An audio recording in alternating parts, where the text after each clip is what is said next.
At formal na nga pong naipahayag ang pagbawi ng testimonya ni Orly Gutesa. Anong implikasyon ito sa mga nakabinbin na kaso laban kay Martin Romualdez, Zaldico at kay BBM ukol dito sa mga katiwalian na ganap sa flood control projects? Ito po si Attorney Mike Operario, pag-usapan natin yan. Noong April pa lang po, noong 2026, ay nagpahayag na po si Mike Defensor na itong si Orly Gutesa ay pinipilit na pumirma ng panibagong affidavit at naglabas siya ng video na kung saan magkausap si Orly Gutesa at ang kanyang asawa. Record kami, i-record namin.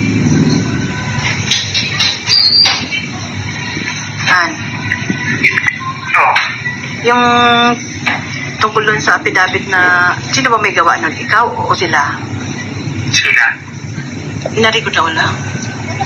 At eksakto doon sa salaysay na pinirmahan ngayon ni Orly Gutesa, sinasabi doon sa conversation na yon na pinipilit siya na sabihin na kasinungalingan lahat yung kanyang unang sinabi at siya ay pinilit at pinangakuan ng ayuda o ng reward nito. Sinabi nila doon sa statement na pinangakuan ako ng pera, babayaran ako.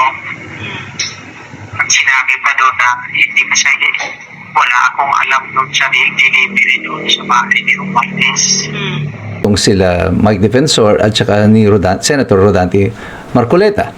So hindi nakagulat-gulat na ngayon ay formal ng lumabas ito. Yun nga, video ako ng nakaraan araw. Tapos pinasa ko yung statement na may mga sinigit sila na hindi matotoo. Na idinidi nila si Marcoleta pati si Defensor. Simulan na ni Senator Marcoleta ang basahin ng ginawa ni Mark na pinabit base sa sinabi ni former Congressman Mike na sabi niya, pare, ayusin ko ang Tagalog. Doon mismo sa harap ko, inaayos ni Senator Marcoleta ang pinabit na yun. Sabi ni former Congressman Mike, Defensor, si Mark kasi di marunong mag-Tagalog. Ang silver lining lang dito o yung maganda lang dito sa nangyari nito kay Orly Gutesa, at least alam ng pamilya niya at ng ibang mga sumusuporta sa kanya na buhay pa si Orly Gutesa. Kasi kung matatandaan ninyo, pagkatapos siya magtestimonya sa Senado na wala na itong si Orly Gutesa, hindi na malaman ng mga tao, ng kapatid ng kanyang pamilya kung nasa saan siya. Yun lang nakalagay doon, ayaw ko dapat lumahan. At hindi naman ako gumawa ng statement na yun, sila naman. Yun lang ang pinirmahan mo? Yun lang Yun lang yung nasingit doon sa ano ko. Saan ba yan? Sa pinakahuli? Hindi na sana yun, mga Gitna? 9 sa 12 yung kita ko doon, tapos may upang 20 ko, number. Ba't ang haba naman? Sila ko nga eh. Pero yung affidavit mo nung una, nandun pa yon. Wala yung ibang Bago na Ay, yung may ginawang panibagong affidavit para basahin mo. No, pinangako naman sa'yo nung una, nung pinirmahan mo, hindi na ilalabas yun. Sabi nila, hindi lalabas. Bakit ka pa nila pinabasa? Anong sense nun? Hindi ko alam po. Dinadalit daw sa korte para mawala na yung kaso ko. Yun yung sabi eh. Nung ayaw mong basahin, anong ginagawa nila sa'yo? Pinipilit akong basahin ko eh. Kaya wala ko doon.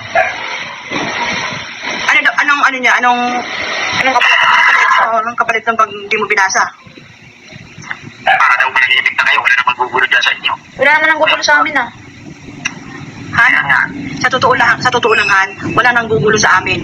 Sila lang ang gugulo sa amin. Sila ang gumagawa ng paraan para manggulo. Sila nananakot sa amin eh. kaya sabi ko sa iyo ng nakaraan. Gusto ko naman tulog-tulog na yung utak ko eh. Hindi na ako makatulog-tulog. Mag-ano ka muna, bago ka matulog, mayroon ka muna marigang na tubig. Para ma-relax yung muscle mo. Anak.